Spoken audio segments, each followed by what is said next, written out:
this is Sam, your Positive Steps instructor. Some of you have been kindly watching the YouTube video that we put on, which was our class experience.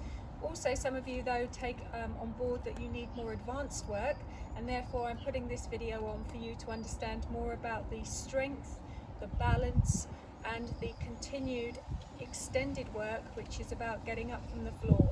So this is what this video is about today. We're going to start with strength. Most of you know that the benefits of strength work improves the muscle and bone strength, but it also allows us to increase our mobility. So I'm going to focus on some key areas of those exercises that some of you will feel familiar with. We'll start off with how you're positioned on your chair. So some of you will need to be right at the back of your chair and may need arm support. Some of you may feel that you actually need to come further forward so you can increase the work that you're doing on your legs. So you might take a little walk forwards and see how your experience is there, or you may come all the way to the front of the third of your chair, ready to take the work through the thighs completely. For those of you that want to extend this work, we'll be talking later on about the band use and also the weights on our ankles. So let's begin our leg extension work. We take the right leg forwards first, but before we lift the leg up, we make sure the tummy is supporting the back. We can also keep our hands on the chair to do this, but if we lift the leg up, we try and keep the spine supported throughout. So we breathe through this activity. We're counting to 3 when we lift, and we're also counting to 3 when we lower. We bring the foot back into rest, and we try to repeat that exercise. So we stay on the same leg for up to 10 repetitions. So this should allow the leg and the muscles we're using to get tired. Once you feel that fatigue, that's when you move on. So you change to the other leg, but still being aware of your posture. So remember that as you lift that leg, your head stays up, your shoulders stay down, and your tummy stays in.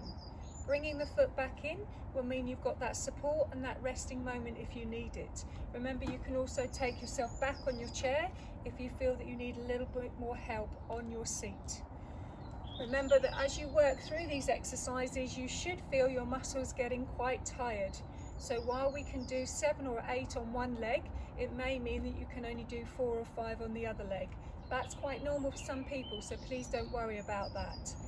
Trying to think about your breathing to help your muscles will also help you continue to strengthen your thigh muscles. Moving on to another exercise which allows you to improve your strength in your legs, I'm going to show you an in and open position of your knees. So your feet stay underneath your knees. Your knees can come in and squeeze, but then they can also come out. Some of us, if we've had a hip or knee replacement, will do that just to the hip width. Others will be able to extend that further, feeling the work go down to the outside of the legs. However, if you want to increase the workload, not only can you put your hands on your legs and increase the resistance, but you can also improve your posture by lifting up that head and pulling those tummy muscles in and keeping your feet pressing down into the floor while keeping that height through the back of the body. That's taking the legs in and out in a seated position. I'm going to show you that also in a standing position now.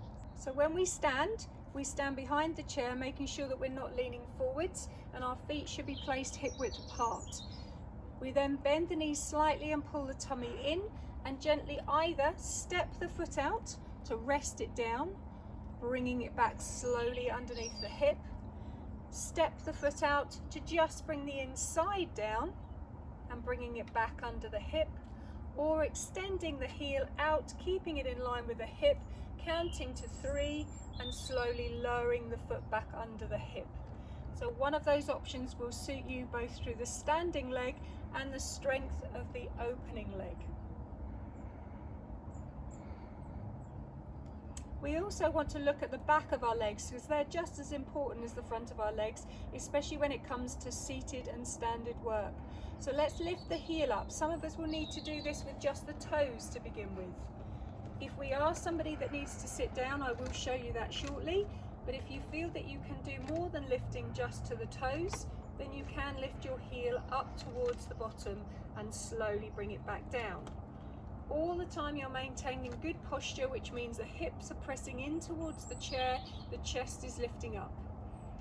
Again, these need to be repeated up until 10 repetitions on one leg and then the other leg, depending on when you feel tired on those muscles you're using at the back of your leg. I'm going to show you that seated. So you come right forwards on your chair to give yourself room at the back of your knee. You can either hold the chair arms or the seat, pull the tummy in, lift the knee up, and as you do, bring your toes back towards the underneath of your chair. And then again, lift the thigh to bring the foot back down. So that's our seated option, pointing the toes, tucking under, lifting the knee and placing the foot back down. This will increase the strength on the back of the leg, just like when we're standing, without the worry of the balance issue.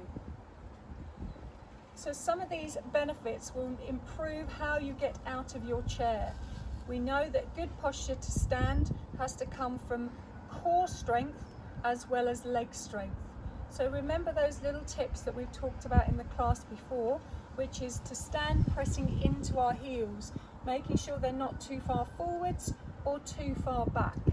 So when we come to standing, we lift our eyes to look in front rather than down at the ground. And as soon as our bottom is off the chair, we squeeze the buttocks to bring our hips forwards. So you may want to place a chair in front of you to feel extra safe. So squeezing the bottom to come up and then gently coming back down with control. Just using all of those muscles we have been doing our strength exercises with.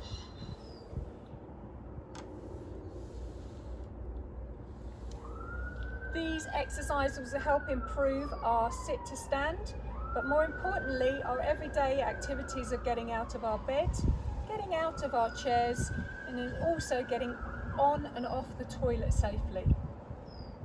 So now let's look at some of the balance work that we can do to improve what's known as our proprioceptive work. That's the messages that go from our brain to our muscle and back again, which helps us in reducing the chances of having a fall, but also being able to keep ourselves aligned. So first of all, I'm going to do this from a seated position. And some of you may remember the name of a heel-toe position. If you are seated, that would literally be bringing one foot underneath the knee, but the second foot would be standing either slightly forwards from the hip and the toes or in front of the toes. So you can actually lift yourself up and lean into both legs still. We would hold that position using the support of our tummy into our backs and maybe also hands on the chair, and allow ourselves to stay up in this position for, if we can, 30 seconds. You're advancing this position by taking one or both hands away or making that foot position in line with one another. Secondly, we're going to look at the toes. So we can do this seated by lifting up our heels. Some of you may choose to do this one foot at a time. Some of you may feel that you can lift both heels and press into your toes. And just by moving the heels up, we're trying to put the weight just at the front of the foot, still being supported by the tummy, still lifting up through to the crown of the head. And then we bring those heels down, and we can reverse that by working on our heels. So again, the option is to do one at a time or to bring both of them so the heels are down in line with the knees and the hips, and also the toes are lifting all the way through. Again, for up to 30 seconds to hold this position. What we'd like to do now is try and move those heels forwards. So just by taking one pace at a time and then bringing those heels back, maintaining that alignment through the spine is where we're trying to walk those heels forwards and back for up to 30 seconds. The reverse with the toes is the same. So we can lift our heels and we can bring our toes in more and then bring our toes forward slightly. Still pressing down the crease of the toes, all 5 toes on each foot, pushing into the floor gently but lifting the heels throughout.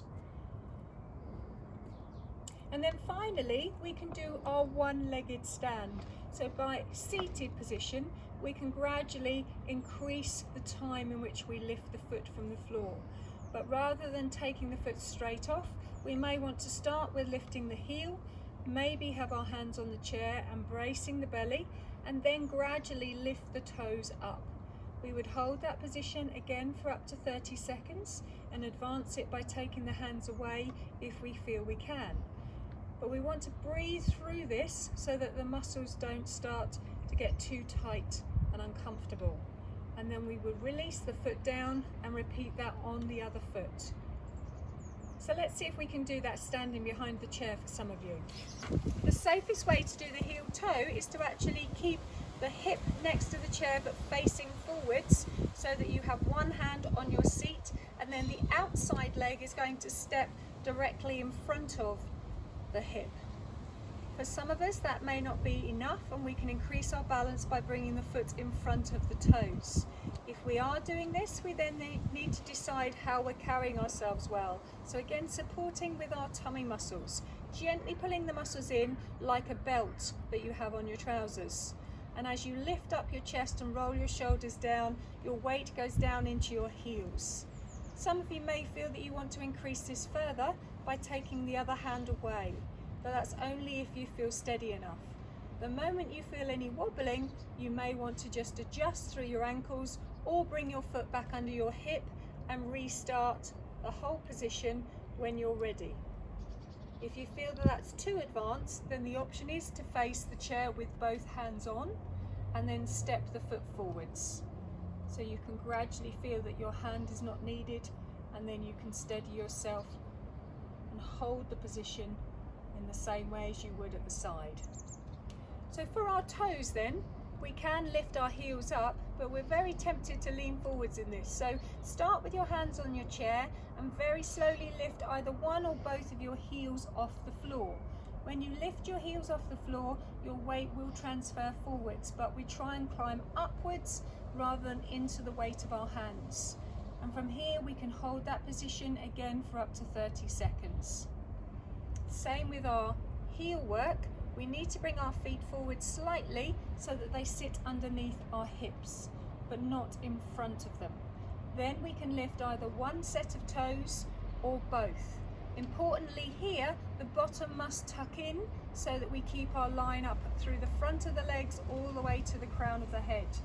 And if we feel it's too much, we can bring the toes back down or maintain that for up to 30 seconds. Once we feel that that is possible, walking from one heel through to the other heel, again with the hands on the chair initially, and then gradually progressing to take one or both hands off.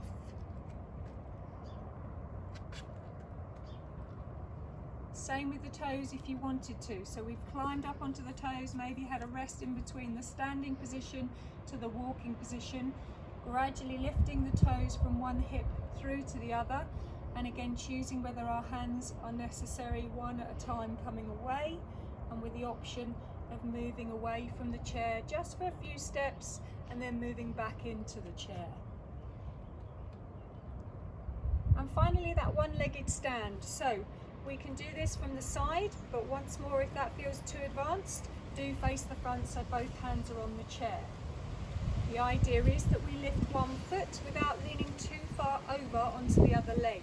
So before you start to bring that leg up, brace the belly, keep the heel coming up first, soften the standing knee, and then gradually raise the toes.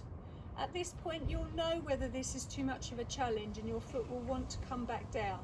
Try not to fight that, just let that happen and come back to it when you feel ready to. If you feel ready to progress even further, the next option is to move the hand away, but it might be done one finger at a time rather than through the whole hand lifting up.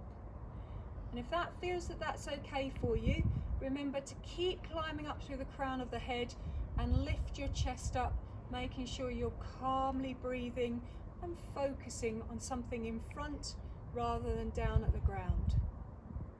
We would repeat this turning in the other direction to do the other leg to make it safe, or for some of you to be doing this at the chair with both hands on. Again, that item is to be done for up to 30 seconds. And if you feel that that's advanced enough for you, you've done a fantastic job improving your proprioception, that message from your muscles back to your brain. Well done. So I talked about doing some advanced exercises, and one of the reasons for those is to help you if you end up on the floor and you need to be able to get up safely. We call this backward chaining. So the exercise I'm going to demonstrate first of all is the squat movement, something that you should be able to do to help you get out of a chair, but also to get up from the floor.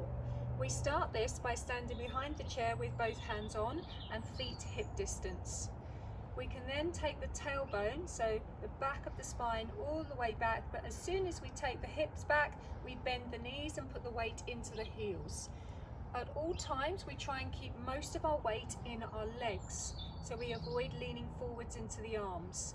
If you find that you are tipping forwards and you're not able to keep yourself in the weight of your legs, then don't take yourself quite as low. But if you feel that that is working well and you want to advance it further, then the option is to place the hands either one or both on the thighs. And really the aim is to bring the tailbone level with the knees, as if you were sitting down, which I'll demonstrate in a moment. But when you're doing the squat movement, the head is forwards and the eyes are looking in front to keep that all in line with our spine. We're protecting our back with the support of our tummy again, and we're making sure that we breathe through the movement. That's your squat. Then we're going to look at the curtsy.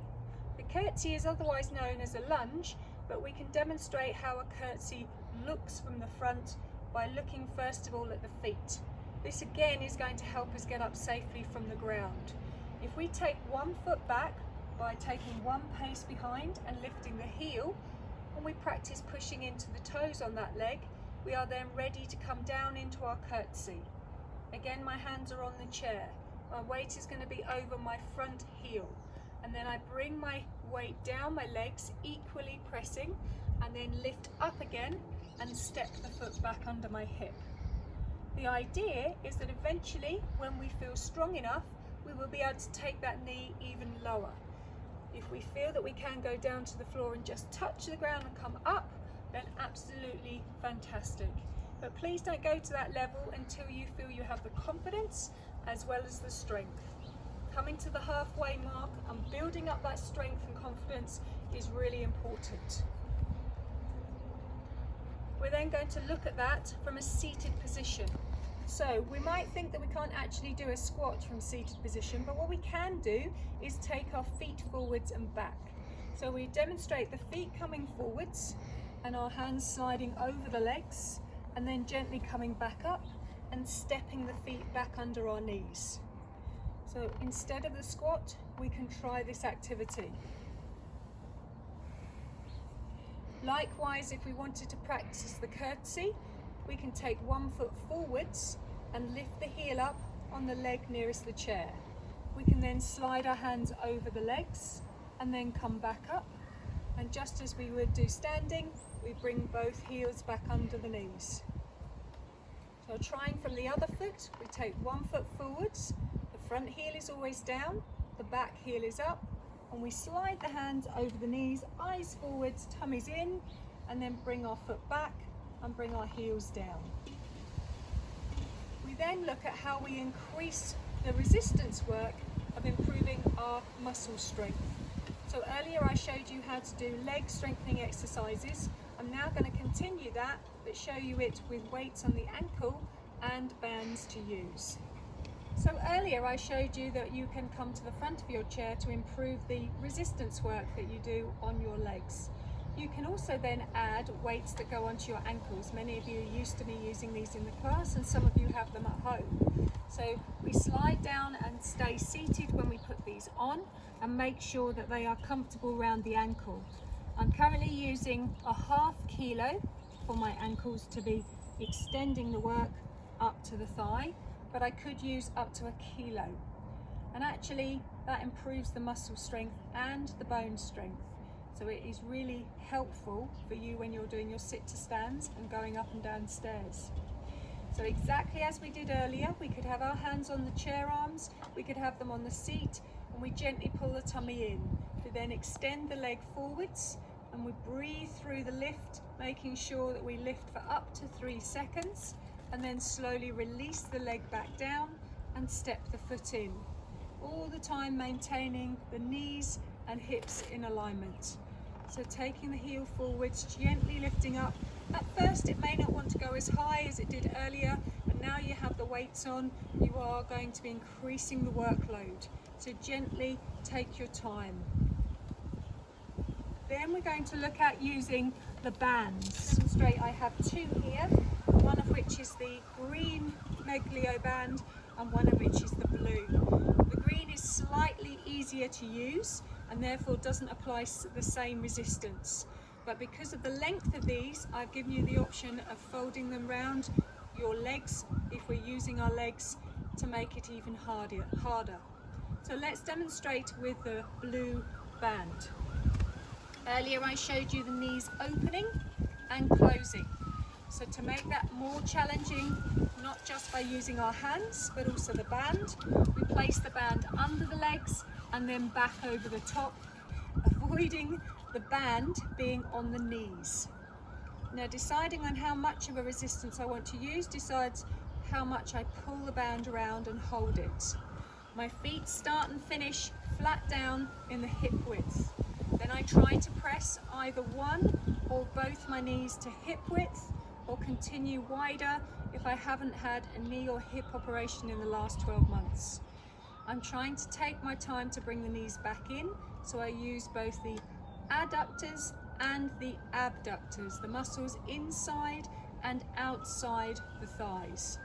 If I want to increase the inner thigh work, as well as taking out to the count of 3, when I return the knees back, I can keep them level with my hips and breathe through it for 3 seconds before bringing my knees back together.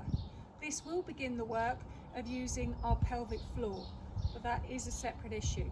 So breathe your way through and make sure you keep those feet flat on the ground throughout this movement. So we're just going to extend one of the exercises which allows us to do 2 in 1 with our legs. So I'm going to use the band first of all, but some of you may do this without the band, placing it under the middle of the foot and then making sure that we're holding it firmly in our hands. We're going to lift the leg forwards and then slowly lift the leg up. This will improve the strength on the front of the thigh, but also we're going to open the leg as we have done with our feet on the floor to work the outside of the leg, and then bring the foot back in line with the hip before gently placing it down and stepping the foot in. So we can repeat that exercise with the band, supporting with our arms, or without the band. So we lift the leg forwards, breathe the leg up, counting to 3, slowly open the leg out, keeping the other knee and foot still, and gently returning the foot before we slowly bring that heel back down and step the foot in. So it's really important that you continue to do these exercises on a regular basis, which is 2 to 3 times a week. And it should help you improve your confidence and continue that strength work that you have done in some of my classes. If you have any queries and you want to contact me, please feel free to do so going through sam@yourfitness.net, my website. I hope you've enjoyed this extended version of what we normally do in our classes, and please get in touch if I can be of further assistance.